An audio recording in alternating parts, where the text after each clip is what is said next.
Well, hello there, everyone. Welcome to Speak Now Pro Wrestling. It's your girl, Denise Salcedo, joined by Righteous Reg. It is Saturday, October 12th, and there's a mixed bag of emotions as we get into AEW Wrestledream. Dude, I feel like, first of all, Reg, I guess I should start off with overall thoughts, and then we'll dive right into the big stuff, which is Bryan Danielson, man. Yeah, I think overall for what this show represents, I got that feeling. Like what they set out the mission statement of Wrestle Dream to be an Inoki show, like this was wrestling from the start. Jay and Jay and Adam Page were immediately going after it. The women, like everybody was like, this is a wrestling show. You're about to get some hardcore wrestling. So I feel like what this show was to be, I'm very satisfied. I still don't, I'm not processing fully what happened at the end. I'm still like, Brian's gone. And then, like I was saying, it like happened so sudden. So I'm still like, I don't know exactly where I'm landing, but overall, I thought the show was great.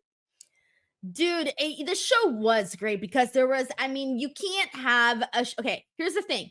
All of the matches hit. Even Yeah. the ones that if you weren't too crazy about them, like they were good, they were fine. Of course, you maybe could have done without like one or maybe two matches, but it's fine. You know, the AW Mhm. pay-per-views are what they are. They're long, They're 13 loaded. matches on the card. It's fine. We're used to that already. We're cool with that, right? Especially when you're shelling out $50 for a pay-per-view. Right. But here's the thing though.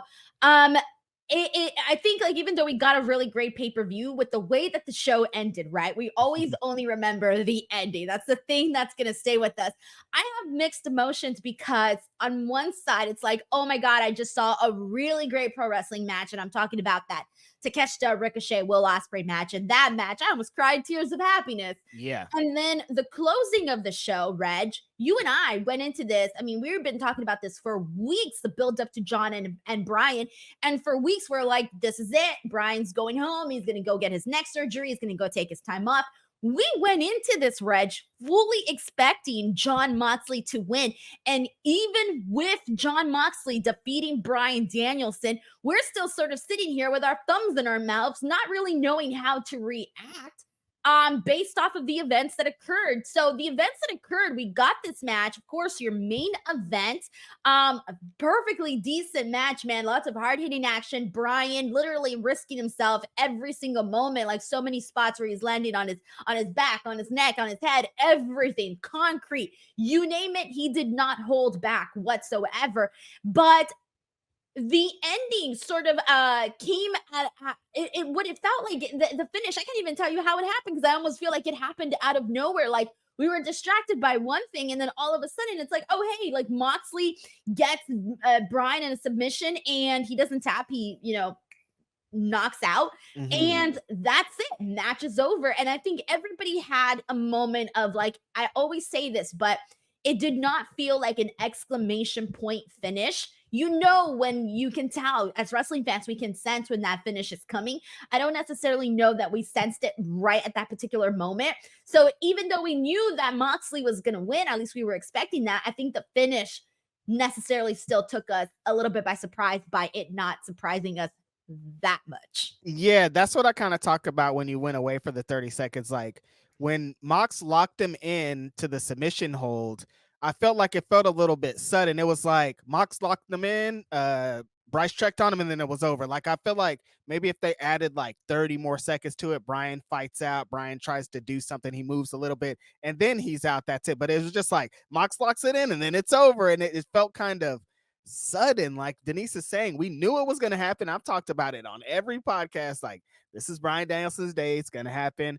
Mox is we're going to be sad off of this. But the ending, I don't know if I don't know if I would have went that direction. It didn't feel like Denise is saying exclamation point to Bryan Danielson, like what's the finish of the last match that you ever had or whatever. Oh, Mox just choked me out, then I passed out. Like it didn't hit as hard as I wanted it to. I mean, the emotions in the moment are still there because it's Bryan Danielson, his last match.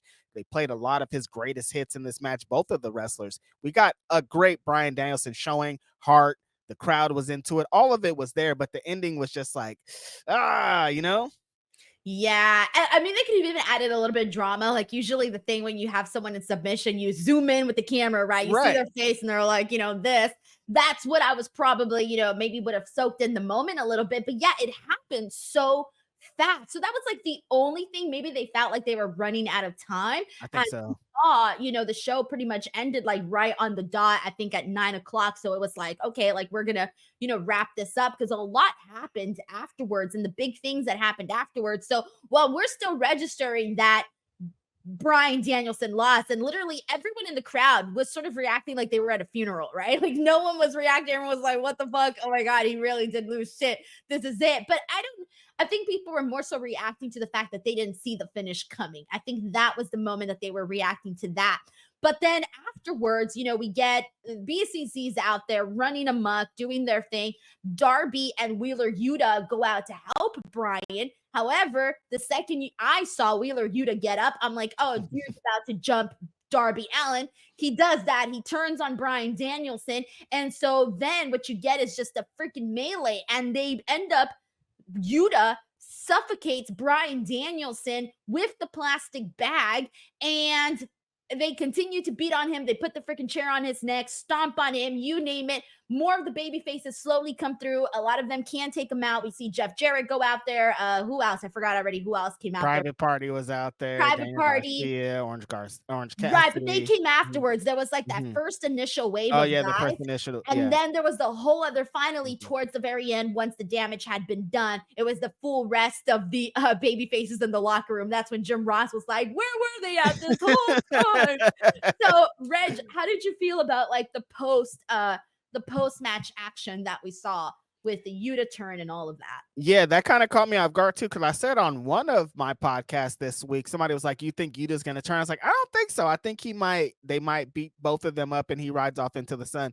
But then when it happened, I was like, "Oh yeah, that kind of makes sense," because like this is Yuta's family. Like he came up, he is Willer Yuta now because of what the BCC gave to him. So I'm sure like they got in his head storyline wise and like we're like, yo, Brian's gonna be out, so you're gonna need somebody to stick with. You should stick with us. And so I understand why he did it. Makes a lot of sense to kind of do it. Makes sense for him to be the one to put the bag over Brian's head. Like all of that was a great connection to Brian's career. I also like that Darby Allin and Orange Cassidy were two of the main guys that saved him because they represent like they're like the biggest baby faces in AEW. Like what they represent is like the spirit of what Bryan Danielson brought to this. So for them to make the save, and like you said, I think this leads into Darby potentially being the one to beat Moxley. I liked a lot of that element.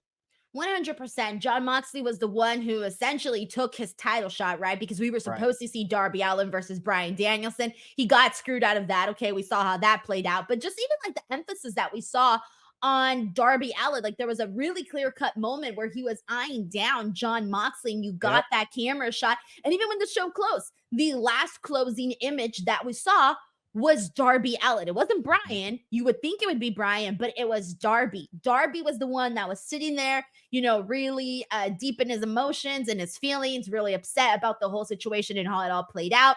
And so I feel like they basically foreshadowed, if they weren't already, they basically pushed us all over the cliff in terms of letting us know, hey, this is going to happen between Darby and Jon Moxley. And I couldn't be Totally. more excited about that because, Reg, I have shared my feelings on Jon Moxley being AEW World Champion once again because we've seen that play out so many times.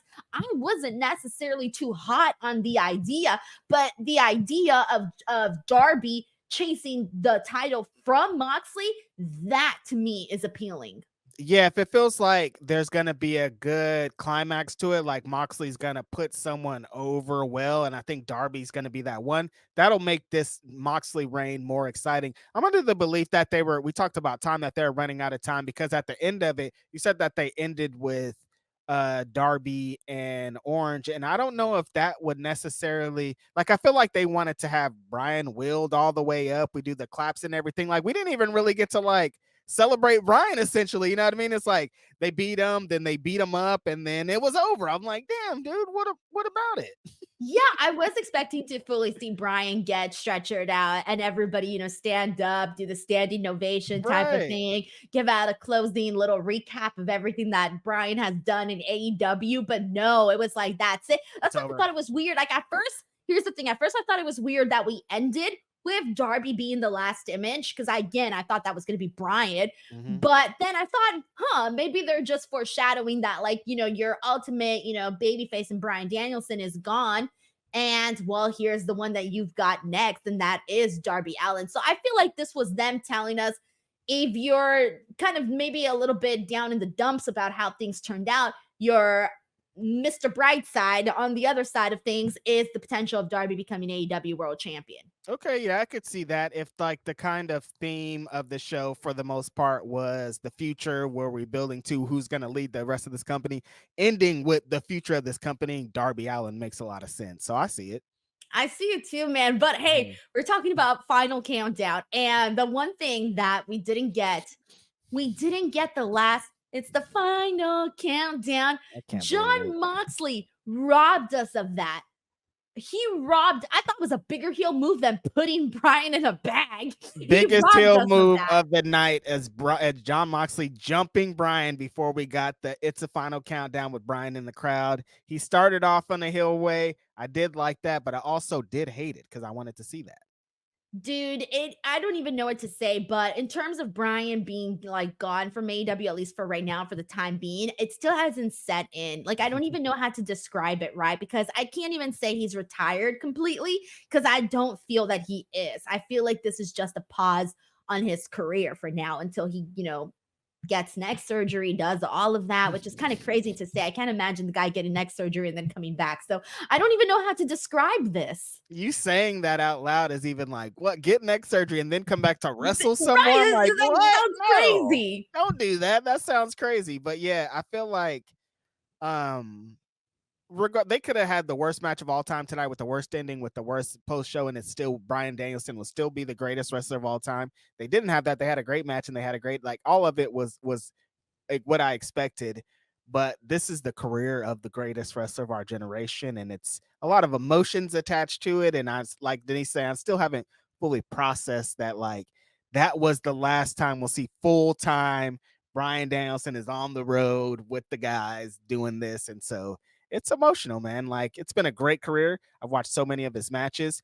I the first time I ever saw him, I hated him. I was like, I don't like this grapple shit. Like, why are you doing all this wrestling shit? But then, like 2 months later, it clicked in my head, like, oh no, this guy is different. Like, he's one of the most amazing wrestlers of all time. And ever since that day in fucking 2002, I've been like, Bryan Danielson is the wrestling biz. He's the future of this. It's 22 years later, and he had one of the best careers, some of the best matches we've ever seen, some of the best runs, some of the best promos. It's unbelievable. And like, I thought for a moment that he was done forever. He got injured in WWE and said, I'm finished, dude. The doctor said I can't wrestle anymore. Stopped wrestling, became a commentator, like switched this whole thing. Then he came back and created my favorite wrestling moment ever in history, Kofi Mania. He is on the other side of that. Like, I cried at a wrestling show for my first time ever when I saw Kofi Kingston defeat this guy, Bryan Danielson. And it was so much more important to me. Like, it's great that Kofi had this moment, like, nothing like it, but for the other side of it to be fucking Bryan Danielson made it even more better. Like, so many great moments attached to this. I love everything that Bryan's ever did. I just want to show my appreciation for that guy, because like, he's had so many amazing moments. I don't deserve to have watched this guy be Picasso in the ring. And if this is it, what a resume. Nobody's better. Who's better? There isn't but anybody. That's very difficult to say. Maybe in the next couple of years, we'll see someone get close to that level. But here's the thing: like Bryan, like we mentioned, we were sort of, we thought his career was over several years ago, and we were lucky enough to get Bryan Danielson for a whole other couple of years here, in AEW. I mean, God, like you highlighted some really big moments. Bryan Danielson has had a lot of really great WrestleMania histories. You mentioned Kofi Kingston, of course, him winning the title. That's a whole other one. But then even just focusing right now on his last couple of years in AEW, what he did for AEW, Just this coming to the year. promotion. Reg, coming to the promotion, like I remember being in the building and hearing Bryan come out, and I'm like, holy shit! Like to me, Bryan Danielson going to AEW legitimized the company in a different way. Like I know you can say like Jericho legitimized it, Jon Moxley, but Bryan Danielson legitimized it Right. in a totally different way because he was like I don't know. It was just different. It just hit different. And then he Mhm. went out there and had the body of work that we wanted to see from him, meaning feuds with MJF, with Okada. I mentioned earlier, of course, my favorite match, his match with Will Ospreay was just bonkers crazy. I mean, that was one of the That very was best. this year. He's This still doing it year, till the yes. end. Like, he's had some of the best matches ever this year. It's insane. So I just feel like, yeah, Bryan Danielson's definitely someone that, I mean, we're all going to applaud. It's sad. It's weird. Not going to be seeing him for the next couple of years. And it's funny because as I'm talking about this, I keep thinking about Sting, Reg. Mhm. Because I'm like, damn, we just said goodbye to Sting. Like, I can't do all of this. This is too much for me. Sting, Bryan, like, I'm glad they're getting these big send-offs. Like, Bryan's send-off is way different than Sting's, but this is how Bryan would have wanted. Bryan wants to go out, his friends beating him up, putting a bag over his head, like he was having the time of his life. Of course, that's how he want to end it. It's like, it's so crazy. What a guy. And thankfully, we did get the fairy tale moment with him winning at All In. I mean, Yeah, God, we were got a here couple. reacting and talking about it. It was so awesome to see him, hold up the championship belt. Breeze there, his kids are there, big ass stadium in Wembley, and then Yep. all of the fireworks. I mean, that was a crazy good ending, feel good moment to the show. So, Mhm. so man, of course, we respect Bryan Danielson in this building for sure, and we'll see the next time that we're talking about another Bryan Danielson match if. Damn, Reg. All right, let's get into these super chats. We got Margie Loves here who says, I'm sure this is exactly the ending Bryan wanted. Yeah, something you just touched on, Reg. Yep, it felt like the way he would want to go out. I want to go out losing. I want to go put some people over. I want it to feel like this is the end for me. I don't want the happy-go-lucky ending. I want the sad endings. Classic Bryan Danielson. Chris says, this is how Bryan would want to go out. I love how we all like know this and accept this, right? He Everybody's didn't like, even want to perfect. be champion, Reg. He didn't even want to be Want that AEW shit. World Champion. He never wanted that. He had to force it on him. Please take this, Bryan. Take this belt. Mike T90K says, I think he comes back at All In Texas versus Mox. I don't know. It's really hard to say, man. I That's don't too think soon. so. Yeah, it feels It's too too soon. soon. It's not even a year from now. Mm-mm. I'm at least expecting him for the very least to be gone out of action for a year and a I'd say half, so. honestly. Yeah, like 2026 at minimum. We got Forever Young Zoe in the house. It says, awesome stream, guys. Thank you so much for hanging out with us. We got John Thank Taylor who you. says, love the match, hated the finish, gonna go cry now. Hey, man, remember, crying's good for you because you let out some toxins. So this is one exception Exactly. why we'll let people cry. I told you everybody's gonna be hurt at the end of this. That's just the way it goes. We got Richard Martinez who says, crowd did not buy that as a finish, which sucked. Yeah, that was the Yeah. only thing that I think hurt this like momentous, or rather this historic event. That's the only thing that was kind of like, that's unfortunate. We got Luke Thornton here who says, despite a couple of show penultimate matches, genuinely feel inspired by the athletic storytelling of pro wrestling tonight with a genuine, shocking ending. AEW pay-per-views just hit different. And this one, Reg, we spoke about it in the beginning. When you call your pay-per-view Wrestledream, you can't go out there and have mid matches. And No. there was at least 5 matches on this card that I thoroughly, really enjoyed. Like I would Yeah. put up there as some of my favorites of the year for AEW content. That are actually going with this theme of Wrestle Dream, like matches that are different than the norm, matches that take on some different kind of form. Like that's what this felt like. Thank you, Luke. We got Infamous Raider Loco who says the fact everyone says it's his last full-time wrestling makes me not mad because sounds like he's going to do the Undertaker thing and come if needed when healthy until he finally says, I'm done, period. That's Yeah. a little bit of what I'm expecting too. It feels like from the vibe he's given up a couple times in interviews and just from things I heard, it feels like that's what the vibe will be like. Let like 1, 2, 3 matches a year, stuff like that. Nothing like full time, but like, hey, we need Bryan for a big match or we have a big show coming up, then he'll show up. You know, TK is going to be calling. Ding, ding, ding. He's going to be calling. He's going to stay in the group chat. Like, they're not going to take him off.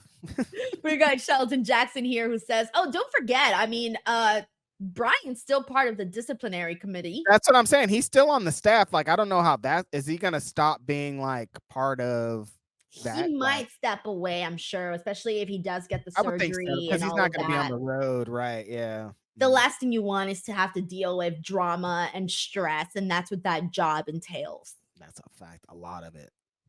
Sheldon Jackson says, realization now every champion in AEW is a heel. There are no face champions, but that ending was somber, but damn, that was cold and something else. See, it's so weird. Like, we all have these like very mixed emotions. Like, I don't feel like I should be jumping for joy right now. No, it's not a joyous moment. I think that was the point, but it's still like, it's sad. Yeah. John Taylor here says the real winner tonight was Brody Danielson. That's what she wanted. Dad's finally coming home. And it didn't feel like he got like, there wasn't anything crazy looking like he got extra hurt because he's already hurt. Like, it felt like he got out of this match okay. Hopefully. Margie Love says the real retirement match was at All In versus Swerve. I mean, it was the way better match and the way better moment. So that you can probably take should it have like been that. it. Yeah, that probably should have just been it. Arnold Nicholson. Yeah, but then you wouldn't have had the moment of him winning the title, and you needed that moment. No, I'm saying he should have won and then said, I'm done. Thanks, you guys. Retire with the belt. I mean, we did get that Okada match afterwards again. Didn't hit the same? It hit, but I don't know if we needed it. Arnold Nicholson Jr. says Danielson will be back, I think. Maybe in a while. Uncle Dong says, I refuse to believe Bryan's career ends like this. Yeah, and I think that's kind of how we all feel, right? We're sort of like... refuse to believe it too. That don't change nothing. I mean, it ain't going to. The reason why I also don't feel like that too, because again, going back to Sting, like Sting, the way that Tony Khan, made the pay-per-view all about him and how special the venue was and everything was catered to Sting and Sting's last match. That's how I imagine someone like Bryan Danielson having like a last match where everything is kind of about him. They booked the fucking Tacoma Dome. They don't even. No, I can't accept it, Reg. Stop it. No. They did all of this. They booked the fucking Tacoma Dome for Bryan Danielson. No, exclusively. Bryan Danielson went to management and said, "Hey, let's do the Tacoma Dome for my last match." But Reg, we went into the Sting thing fully knowing that was it. That's what I want with Bryan. Like, I want to get everything that I tried. I can't accept it. I told you this like 4 weeks ago that this was it. I haven't. I just keep hitting a wall. Like, I can't break through the wall of acceptance at the moment. I want him to, like, we haven't seen the press conference, like, come out the press conference and be like, psych, you guys, just kidding. He's not going to do a press conference. No, he got wheeled off. He's definitely not going to do it. But I'm saying, like, it was a bit. We got an infamous Raider Loco who says, birthday was yesterday. My daughter got me a dream present, smoking skull belt, with Austin being my all-time favorite. Him gone happened perfectly. Didn't feel the pain. This kind of heartbroken, but part-time still ? It seems like everybody has the same question, right? Like, we're all here with the same. Yeah. But also, that's a really great gift, by the way. So that's awesome.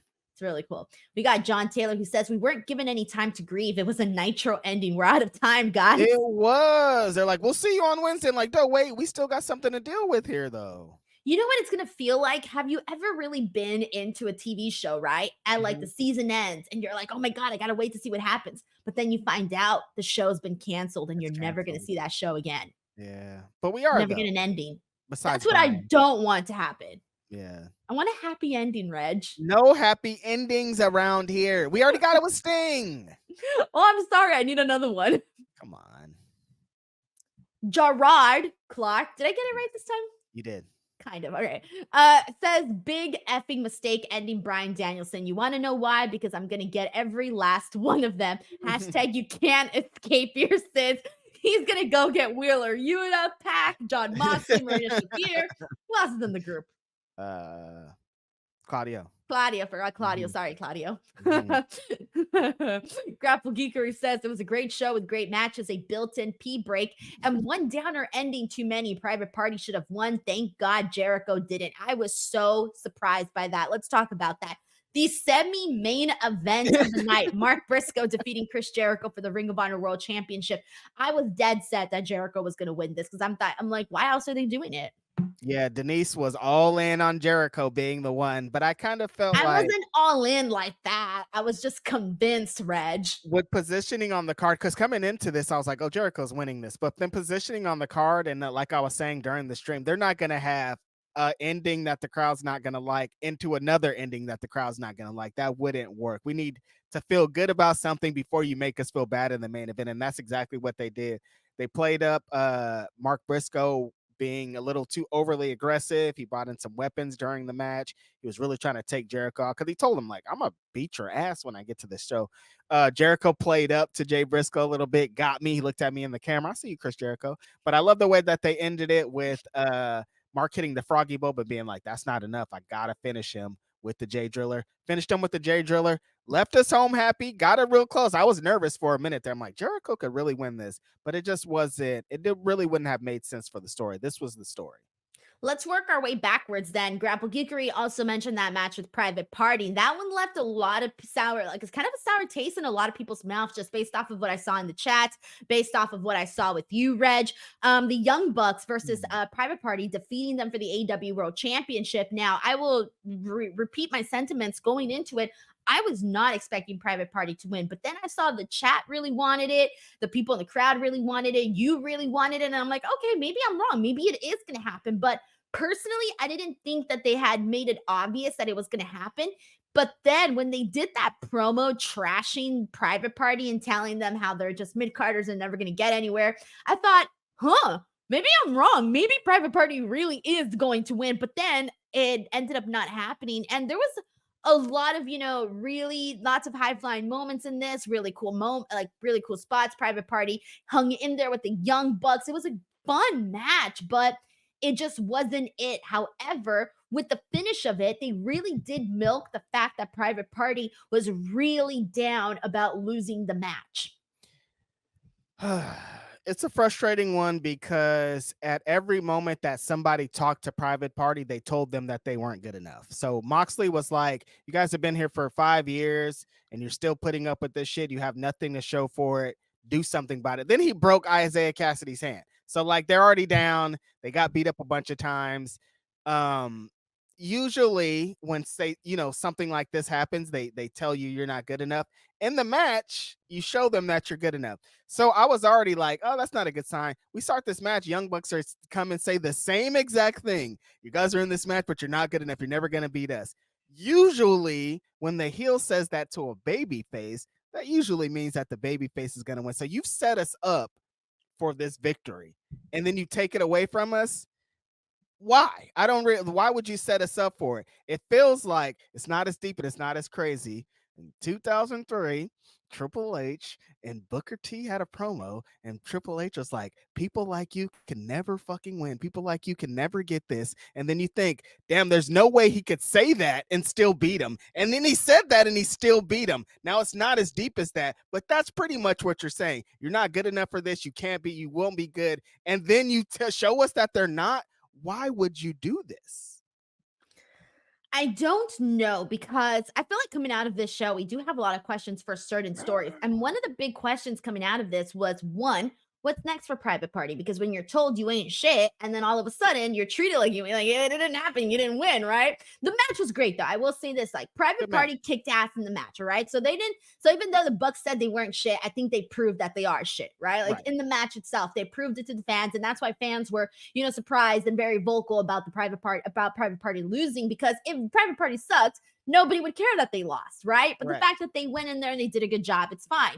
But that was one question. What's next for the Private Party? But also, who the hell is next in line for the Young Bucks? We're out here sitting here talking about tag teams, and I'm telling you, I'm not necessarily hot for any team right now. Just nobody has. I haven't had anybody that's fits my preference right now in terms of teams that I'm interested in. So I feel a little bit lost for words as to what may be next. I know the only other team that was really mentioned in here was the Outrunners. Is that a possibility? Like, where are we at? I feel like I've seen a bunch of AEW shows where the Outrunners come out and they get big pop, like they're over. They're very over. And I feel like that would be a feel good moment for AEW. Need one, especially after this private party thing. But I'm going to be hurt off this private party thing for a while. And so we were during the show trying to figure out a couple of tag teams. And we came up with one, too. Like, Oh what's yeah, someone else pitched Grizzled Young Vets, and you were on Oh board with yeah, that. I Grizzly was Young not on Vets. board with I'm in that. for Grizzly Young Vets. I pitched FTR and Denise is like, don't go Been back to there, that. done that, Reg. Give me something brand spanking new and electrifying.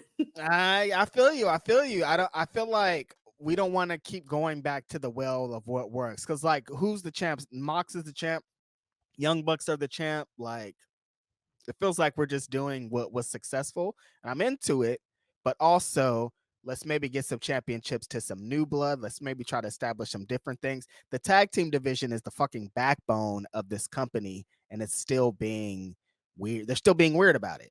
Yeah, I mean, at one point, the AEW tag team division was like a primary reason to tune into the AEW product.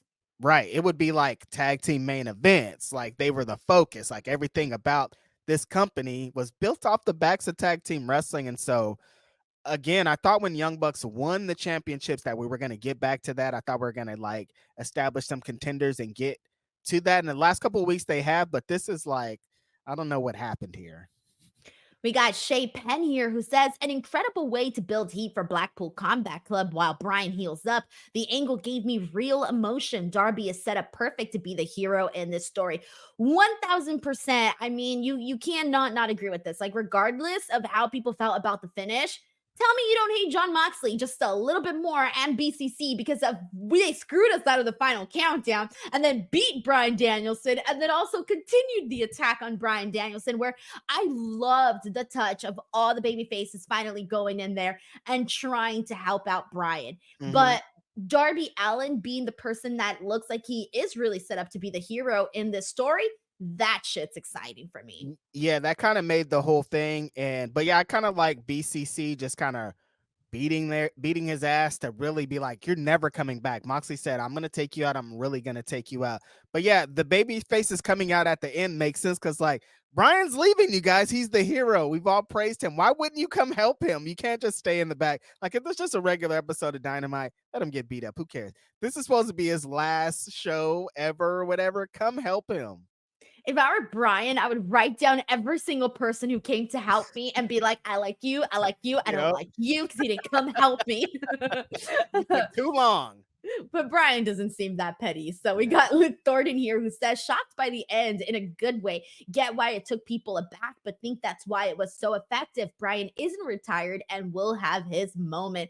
Hard to say, man. I wish I could agree with that last sentence, Luke. I really wish I could, but I can't. I can't lie to you. I don't know. Time will tell. Time will tell. Sven Big here says Bryan comes out in the scrum. I'm tired. I'm old and not. Cheers to Bryan, my favorite wrestler. Cheers. Wait, hold on. So if CM Punk had the muffin, what would Bryan Danielson come out with? Like a freaking carrot? A salad or something. Yeah, definitely not any sweets. Nothing with anything good in it. No sugar, no like sugar, chemicals. Yeah. No gluten, all that. None of that. He's gonna come out with a little carrot. What up, Doc? What up, Doc? Or an apple. I can see him coming. An apple, yeah, that's probably better, right? Yeah. But then again, maybe not an apple, because then the learning tree would be like, yo, what up? You're right. Yeah. I don't know. Anyways, but French. yeah, good jokes, Ben. I appreciate you, man. We got infamous Raider Loco who says Nigel and Tony says Tony Khan. Nigel and Tony says Tony Khan on his way to the hospital with Bryan. They're opening up a scrum. Interesting. All right. A scrum without Tony Khan, Denise. Yeah, that's true. Oh, wow. Yeah. Tony Khan. I like how I wonder if we're gonna get some like hospital footage. Probably, maybe. I mean, because you know how they had to get off the air so quick. Like they got to show something, right? Maybe they'll put some like bonus footage over on maybe social media. Yeah, Dynamite, yeah, something like that. Luke Thornton here says, love the Willow Mariah match. One of Willow's best, showed why she'll be champ and Mariah's best. A great example of the best women's division. All right, so I know we're working our way backwards, but let's touch on this match now. Mariah May defeated Willow Nightingale for the AEW Women's World Championship, but holy cow, Willow, man, I came out of this and I was like, girl, I was already a fan of you. You don't got to make me a bigger fan of you. I was already a fan. I came out of this going, I think I'm a bigger Willow fan than I was 5 minutes ago, because she went in there and was so freaking hard hitting. And you can tell she's wrestling in all of these different places around the world of different competitors, because she was pulling out new little tricks and she looked great in there. Like, yeah. I thought there was one moment where multiple moments actually, where I thought, damn, she's being really rough and nasty in there with Mariah, but then Mariah would return the favor. And I agree. I think that this match, the Willow Mariah match and the Willow Mercedes match, were the best Willow matches that we've seen in AEW. Yeah, this match with Mariah was awesome. They were aggressive. Like, from the bell, it was like, oh, they're working this kind of match. They want to beat the shit out of each other. They're punching, they're slapping, they're slamming. Mariah's hitting crazy drop kicks out of everywhere. Willow's insane with these lariats and big slams, like her facials, the front pounce. Like, it felt like Willow had this extra thing of confidence where she leveled up because she knew it was a championship match. But Mariah, with every step that Willow was leveling up, she was like, I'm the champ. This is why I'm the champ. And I just loved her energy in it too, but kind of being like, Willow's on fire, but I'm the reason that we're here. I'm the reason. Let me show you guys how to get down. Both the women were just like on point, and the aggressiveness, and you don't see a lot of women's matches where the women are just like tearing at each other. And this, I just love that aspect of it. Willow showed why she's the biggest babyface in the company, why she can will any crowd into anything. And I think Mariah put a stamp on, we've been a little bit down on her because of the position she's been in the last couple weeks. But this showed, look, I'm the champ for a reason, and I could compete with the best of the best here in the ring. This match was really, really awesome. And for being the only women's match, they showed all the men that there should be more than one women's match. That, and also they can't forget about Willow. Let me just say this, Willow. Like, she cannot be a background player no more. Like, that's it. She proved, like, you got to have your Mercedes storyline because she's Mercedes. You got to have your Mariah storyline because she's the champ. You got to have Willow on the show now too. She's earned that status of, like, we need to see Willow either every week or at least every other week, and she needs to have like a big story. I know everything with her and Chris sort of culminated already, and then she came off of the stuff with Mercedes. So now it's like, okay, let's build something else up. Let's start something else, something fresh, something new for Willow, because I feel like, no, you can't have somebody this good on your roster and over that's actually liked by the people. Yeah. You can't just let them not be part of the show on a consistent basis. For sure. I totally feel like that, Denise. And like, if she's not going to be champion, she'll be the non-title women's story that's being told. Like, add some kind of stakes to her, add some kind of something, so she's always in the mix. You guys got a superstar here. Willow Nightingale's different than not any wrestler there. She's just way different. The way that she connects with the audience can't be replicated. Like Denise says, you got to continue to capitalize. You don't have to make her the champion, but she has to be a focus. Yeah, no, for reals. Gerard Clark. I think I feel like I said it wrong. Did I? No, Gerard. I've been saying, no, before I would say Jared. Oh, yeah, that's exactly. Okay, I have to hear them side by side. Okay, Gerard. Yeah. When is Tamelo Guevara coming back? I want her to win the AEW Women's World title or TBS title. I'm still angry at BB. Blackpool Combat Club. Hashtag Karma shows no mercy. Pronounced Jarrard. Jarrard. Why can't I say it? It drives me crazy. Have you interviewed Ty? I feel like you interviewed her recently. I have interviewed Ty. I interviewed her, Ty, way before she became a mom. Maybe like 2-3 years ago, but I did interview her. Okay. She hasn't done that very many interviews. That's probably why you remember that, because it was she was very good. She gave me some great content. But yeah, I would recommend that interview. Like, it's not outdated, even though it's been a while. But yeah. Right. Yeah, I'm ready to see her come back too. I think she's I like that I'm talking that Booker T clip. Hold on. I got it. Here we go. Penelope Ford. I've never seen her. Penelope Ford. I've never seen her. Yes, I like the return of Penelope Ford. I think the return of Ty Mello, like the women's division has been hot, but I think the return of women like this is going to make it even better. So the next couple months, I think the AEW women's division is going to get even better. Man, I can't even make fun of Booker T. I'm out here struggling to say Jarrard. Honestly, I'm Booker T with Penelope Ford. Penelope Ford, I've never seen her before. I've never seen her. Booker T is so funny, dude. Penelope. Oh I'm sorry, my Penelope God. is not Penelope no more. She's Nope. Penelope. Penelope Ford. Never seen her before. Blake here says, calling any match a pee break these days just doesn't sit right with me. These folks work so damn hard to be labeled a pee break match. No, of course, I agree. I think it's more so, it's more in jest, honestly. Yeah. It's just a bit, but yeah, no, we never disrespect any wrestlers that get out there and put their body on the lines for us. I'm with you, Blake.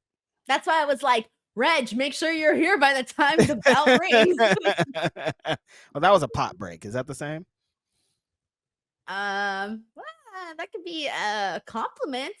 No, I don't think so. Yeah, when I'm getting high while your matches happen, that's definitely no. I would be butthurt if you had to get high watching my match. If I have to you leave. can't watch my match unhigh. No, I don't watch any match on high. We need to have a conversation, Reg. I think we need to have an intervention with you. Leave me alone.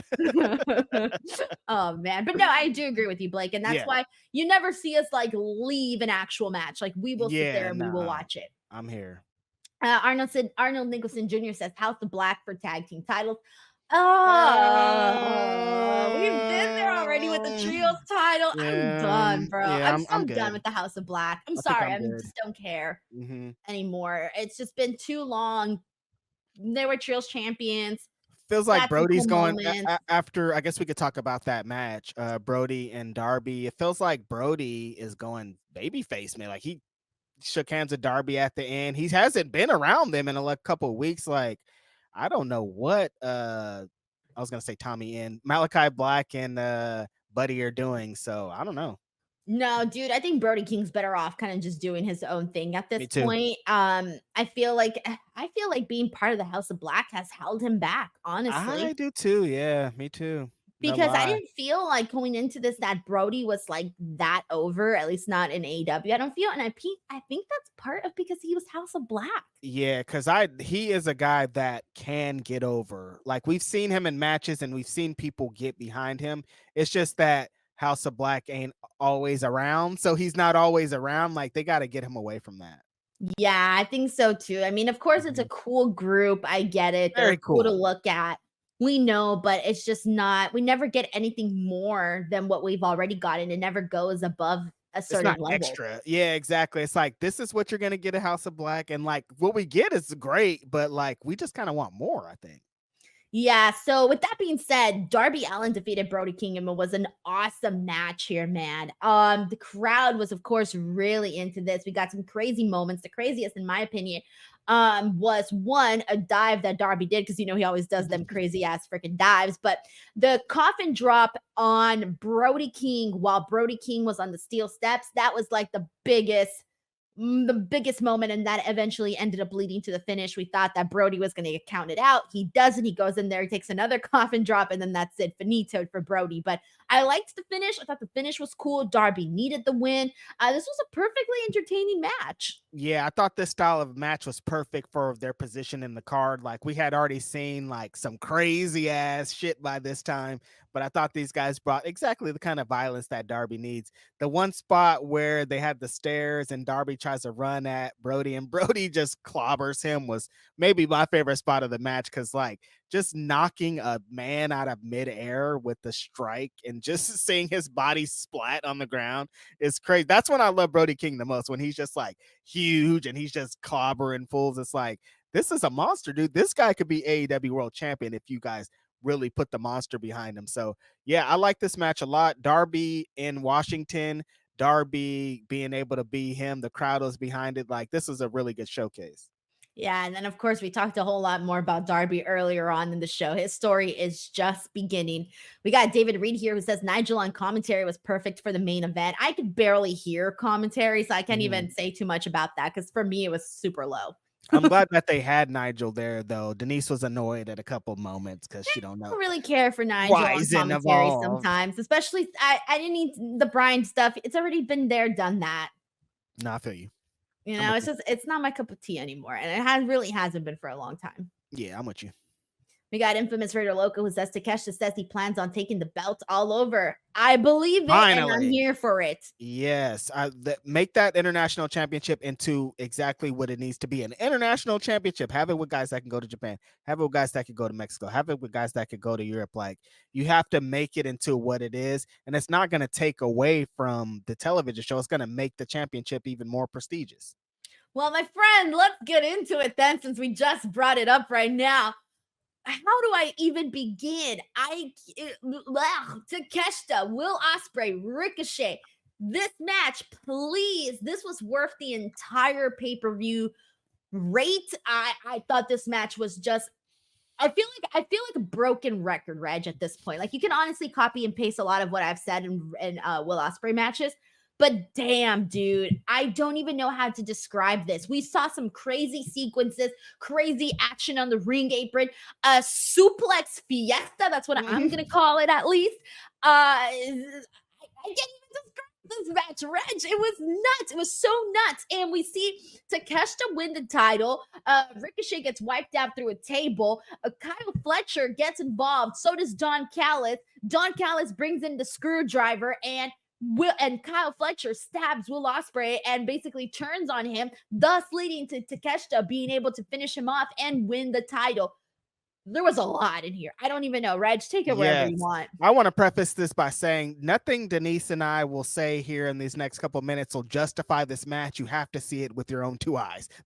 Shit's insane. There was one point where Denise and I were just mouth wide open, just watching, like, what is this? Like, these guys are just doing a million things. Ricochet hits something, then Ospreay hits something, then Takeshita hits something. They're doing poison ranas, they're doing German suplexes, they're on the apron.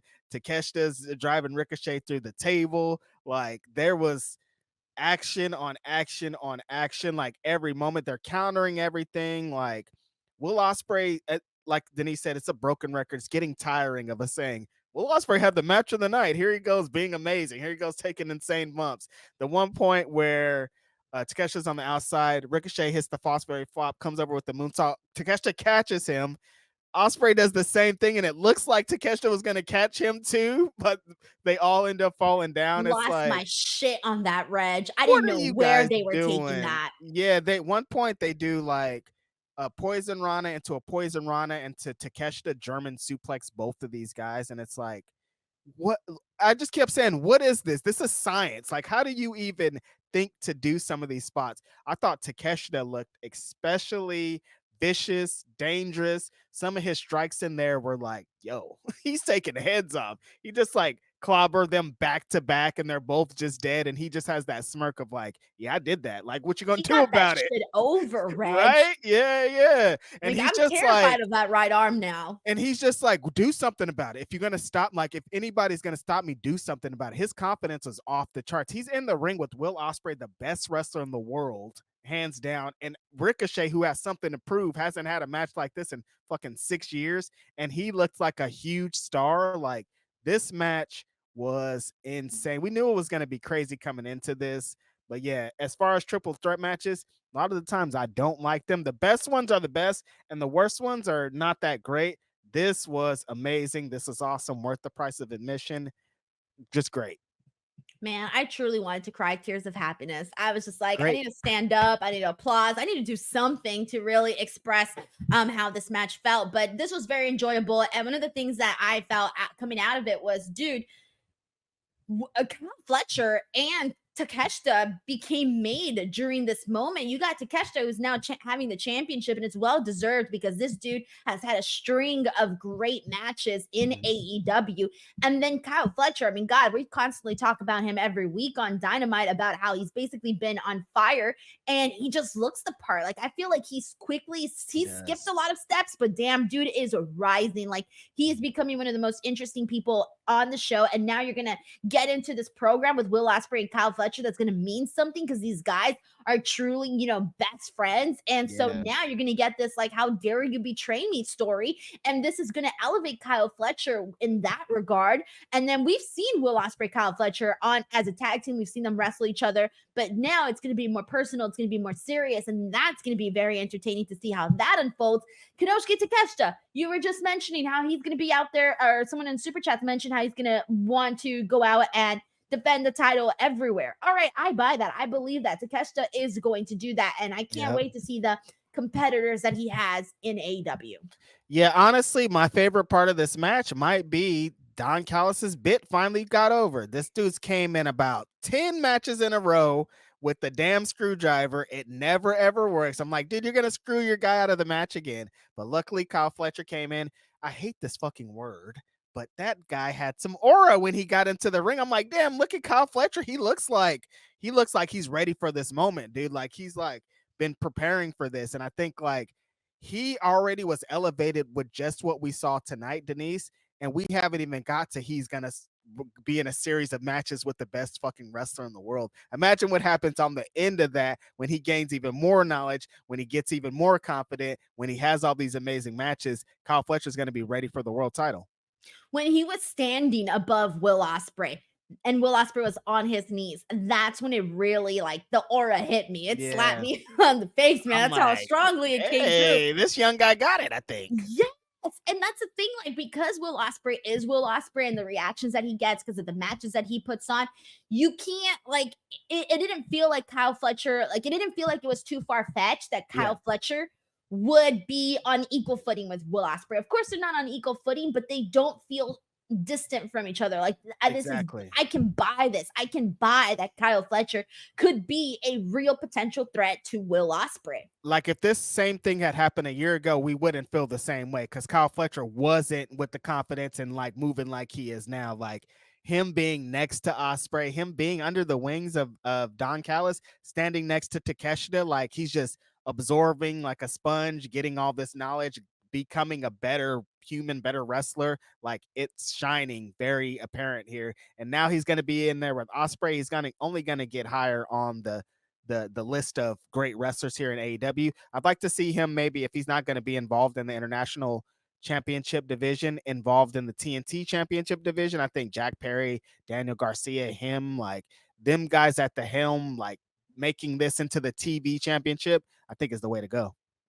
Infamous Radio Local says scrum dumb fast, but shit, Kelly connection. Yeah, so it seems like I don't know who was in it or what, but yeah, it seems like it was done really fast. I kind of figured once they said Tony Khan went with Bryan Danielson. Just like that, wasn't the last one really fast? Yeah. So it seems, I don't know, they might be like not really. I don't think it's really that big of a deal anymore. Like, it's not. It doesn't feel like a must see thing. Right. Good for them. Yeah. Samuel Muscle here who says dank. What does dank mean? The dank is that shit. It's dank. It's dank. That's a compliment. Yes, hell yeah. Okay, Samuel Muscle, thank you so much. All right. Gerard says, are you two gonna see Maple Leaf Wrestling next week? Is it their first show next week? I think so.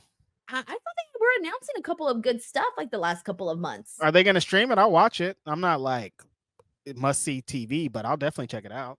Right. I think I'll kind of just wait and see what other people say. But I do think there was a match that I heard that he booked. Was it? No, never mind. Maybe it's a Takeshita match. Maybe Takeshita and Josh Alexander. Is that the one you're talking about?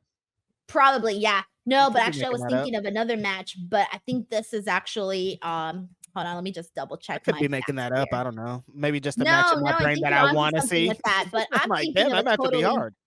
I'm actually thinking of a totally different match and a totally no. Where did I see this? Okay, you know what? Never mind, because I'm not sure if I'd be announcing something or not announcing something, or I made it up. I don't want to say the wrong company. Right. But anyways, Or what the hell? There's something going on. I know for a fact. Hold on. You don't even know what you're talking about. No, I saw somebody announce it, but I don't remember For Maple Leaf Wrestling? I don't. I just don't know what promotion the match is happening in. I was under the assumption it was happening in TNA, but I guess it's not happening in TNA. I mean, that's the new TNA, so shit. Where the hell is this TNA happening? Part 2. Maybe it did happen on TNA. All right, whatever. I'll have to figure it out later. I don't know. Infamous Radio Local says watching a match like I'm Cheech, I'm blind. It's fucking great. You spot some shit you normally don't, but damn, those hard spots hit harder watching it. Oh, of course, 100%. Yeah. Infamous Radio Local also says following up on my last chat, Cheech and Chong. Hi, yeah, I got it. I knew Cheech and Chong. I know Cheech and Chong. I knew Cheech and Chong. I know Cheech and Chong. Why did that sound like I was speaking a foreign language? It did. I was like, what are you saying? Yeah. No, Denise is Latina. She definitely knows Cheech and Chong. You better. I'll be mad if you didn't know Cheech and Chong. I do know. Damn. We got David Reed here who says Darby equals 97 Sting. Oh, 97 Sting. BCC equals NWO. Hey. Okay. I kind of like that. I mean, of course, you can't compare nothing to the NWO, especially not the new version of the BCC. No offense to the new version of the BCC. But this kind of vibe of Darby is kind of trying to fucking defeat these guys, you know? Right. Just that vibe. Yeah, I get it. Yeah. David, thank you so much for sharing that. All right, we got to get into some of these other matches here that we need to get into. And that is, let's see, where am I at?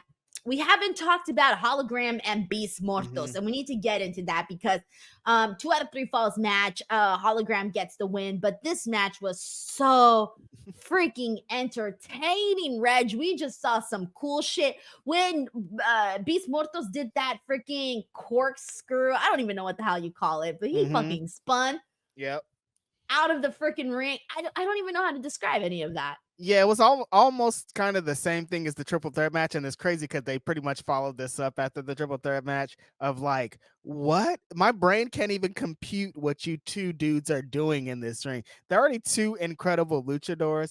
When they just start going off on stuff we've never seen in our lives, it's crazy. At one point, Hologram reversed Beast Mortos press slam off the top rope.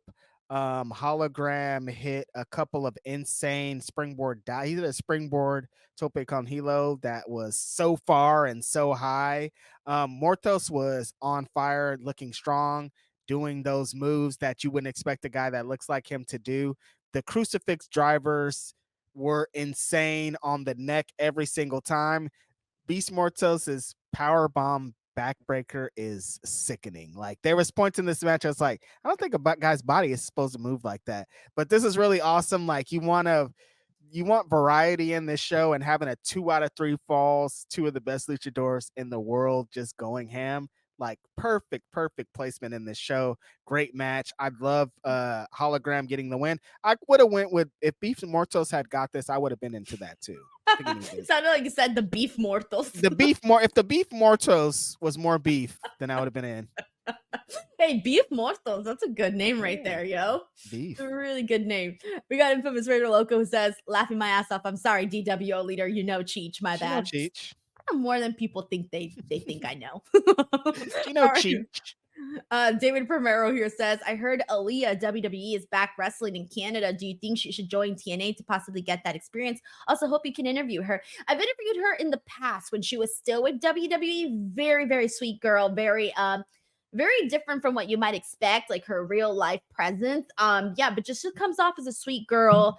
She like loves her horses. Like, you can't get no more sweet than that. Like, let's be real. You can't. She's a nerd. Yeah. I mean, anybody who has a horse is a big nerd.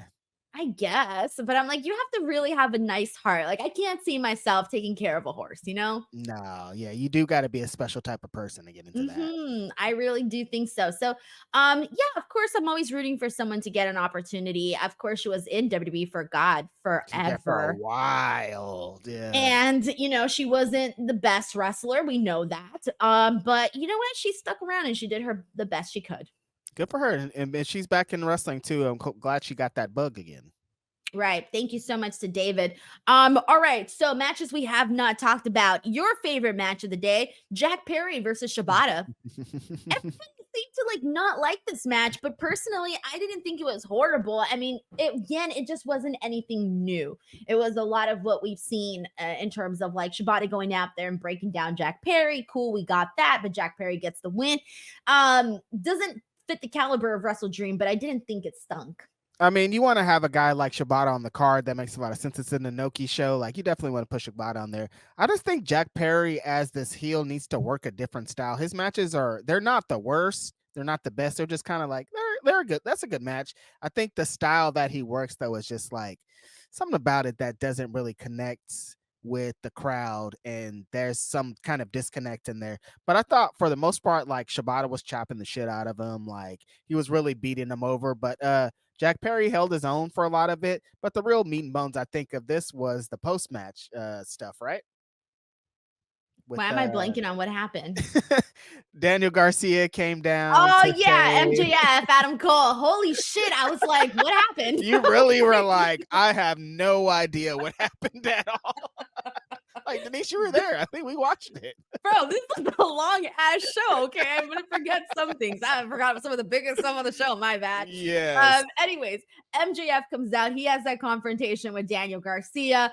And just when you thought MJF was gonna walk out with his head held high, Adam Cole returns. He's no longer injured. Eyes down at MJF, chases him down. MJF runs away. See, Reg, just needed a refresher. Yeah, I think that was the real kind of stuff in this match. MJF talked for like a minute, and I was like, this is exactly why we need MJF all the time. Like, his energy, his presence, the way that he's presented, he's a fucking top star. The crowd knows it, he knows it, the way that he moves, like, his presence is needed consistently on AEW. Like, I'm happy for you, Max, getting your little movies and shit, but like, we need you on TV, dude, because your energy is way different. And Adam Cole too. Like, Adam Cole, we've been wondering for a long time, what the fuck's wrong with Adam Cole? He hurt himself in a very unfortunate fashion. He's something that needs to be represented in AEW that I don't think is really represented. Like, he takes on a different role, and I think having Adam Cole back is going to open up a really cool lane, and I'm excited about it. Yeah, no, I feel you. I'm, they need to erase the end of last year for Adam Cole and MJF. I forgot about it. No, I don't remember it. It's gone. Just forget it. It's not gone for me. I still see it there, Reg. It's not. Just forget it, Denise. I see bad booking. All right, it's still in my head. Okay, I see it. Okay, and that was shit. So I want to see. Damn it, I don't even know what to say, because I guess because of that, I feel you. You got a bad taste in your mouth right now. It has a bad taste in my mouth. Yeah. Exactly. So I'm maybe not as excited as you are, the next person, about Adam Cole and MJF, because again of how things ended, it didn't necessarily rock my boat.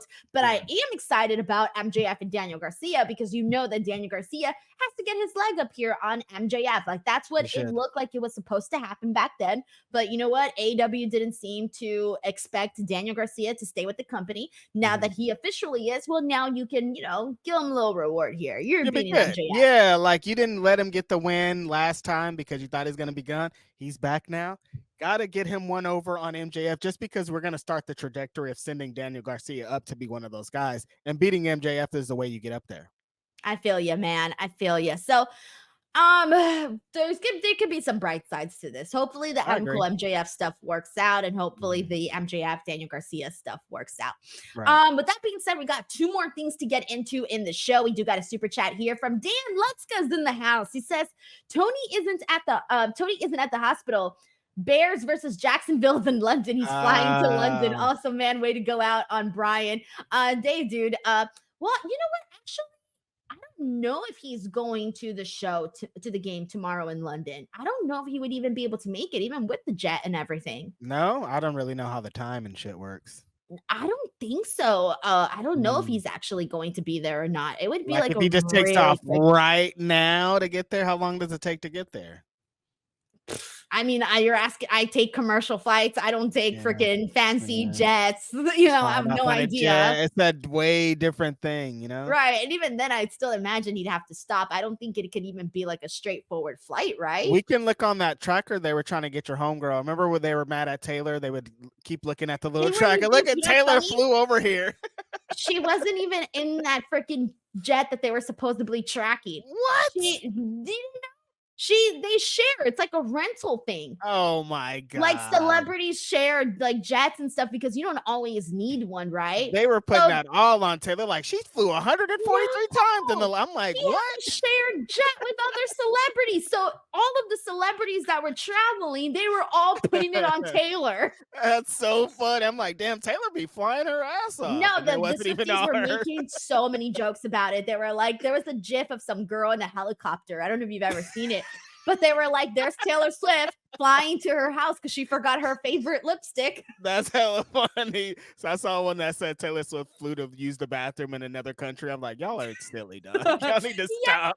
Like they were saying she did all these flights. Like, bro, what the fuck you be thinking, man? I'm like, Doug, Taylor is outside in them jets. She don't care about gas. Anyways, Tony Khan, exactly. I don't know how long. I don't know if he's going to be at the game tomorrow. It's going to be close. Like, he better be gone already. Yeah.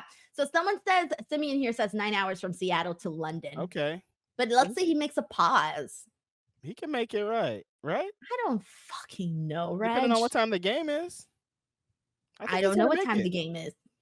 All right, we'll find out tomorrow if Tony Khan makes it or not. What a crazy life. Hey, you just had this crazy ass show where you just sent Bryan Danielson and you got to fly to go watch a football game in London? Yeah, and I don't think the Jacksonville Jaguars are even doing good, too. So that would kind of suck. Yeah.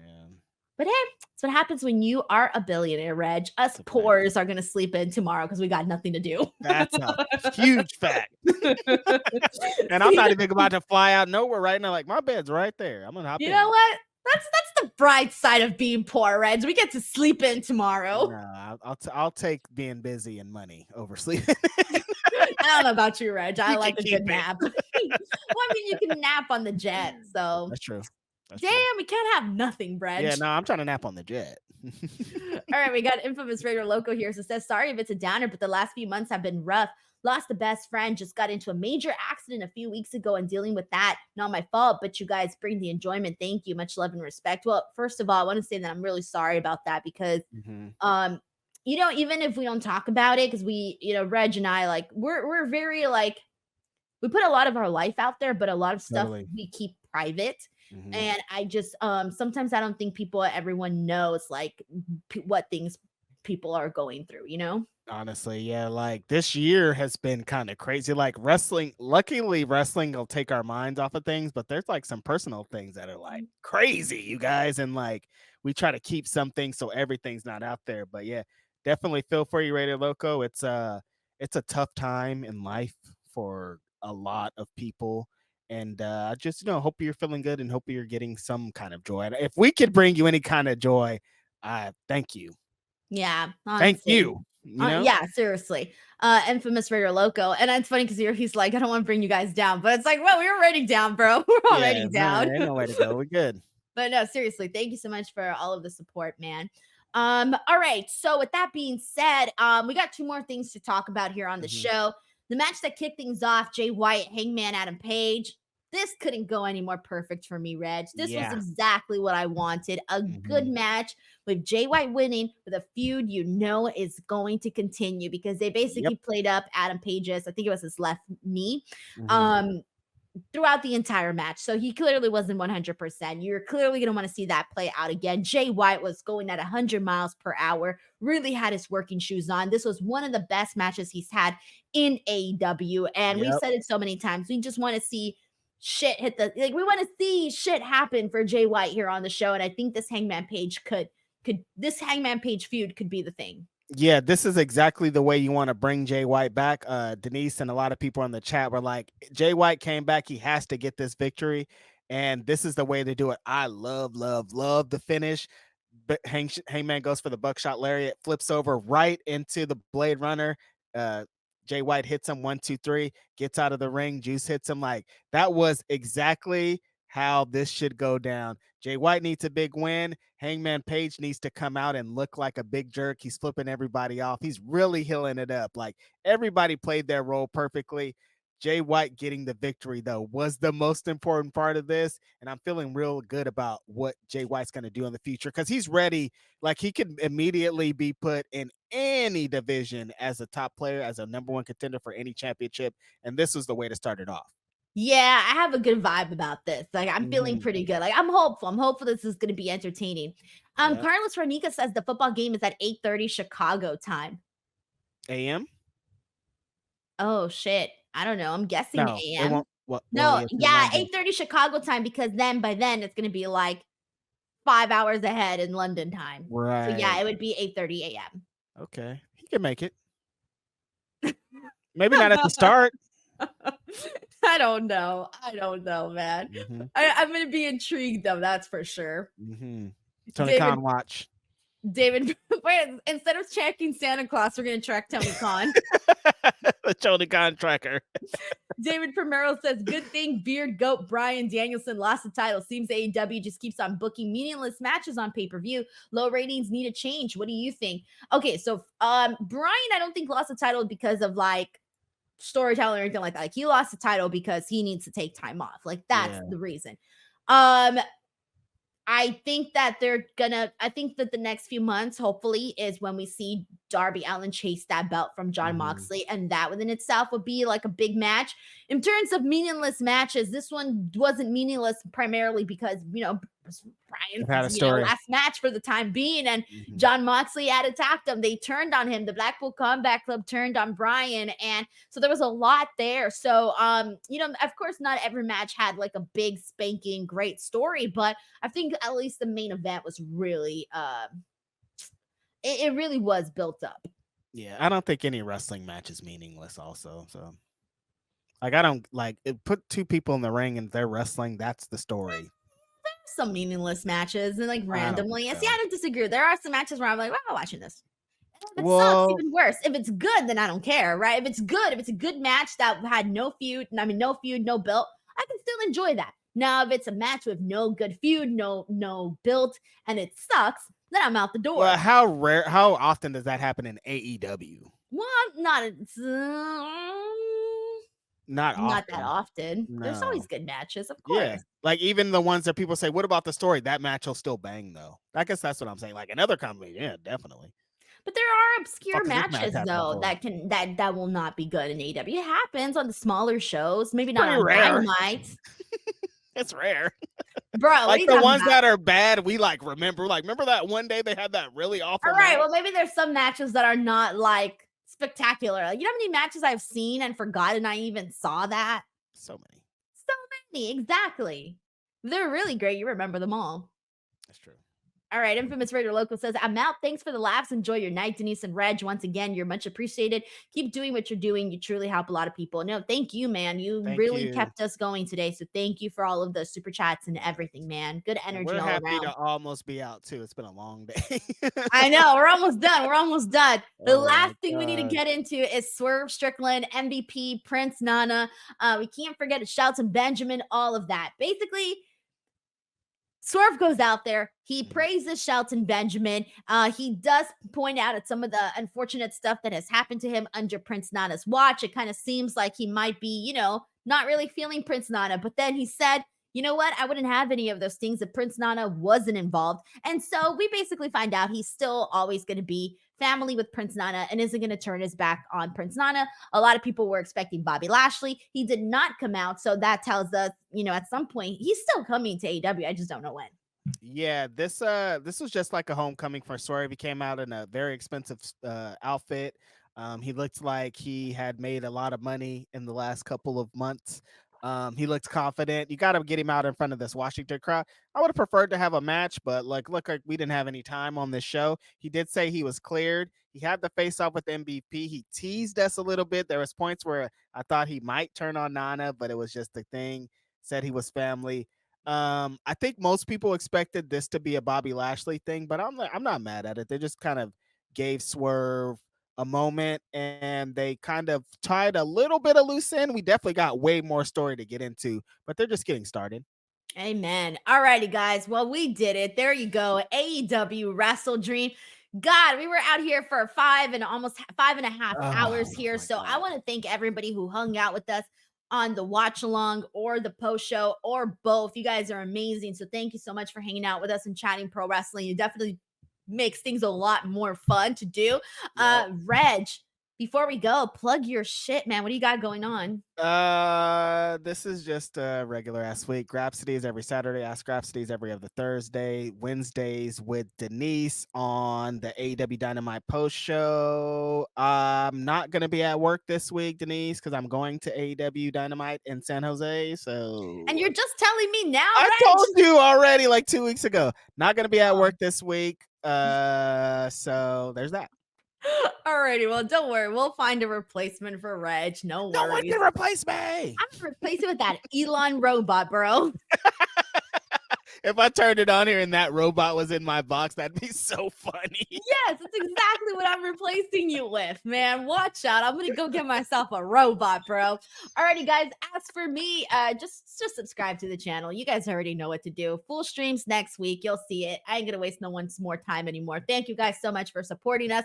We'll catch you next time. Enjoy your Sunday. Bye, everyone.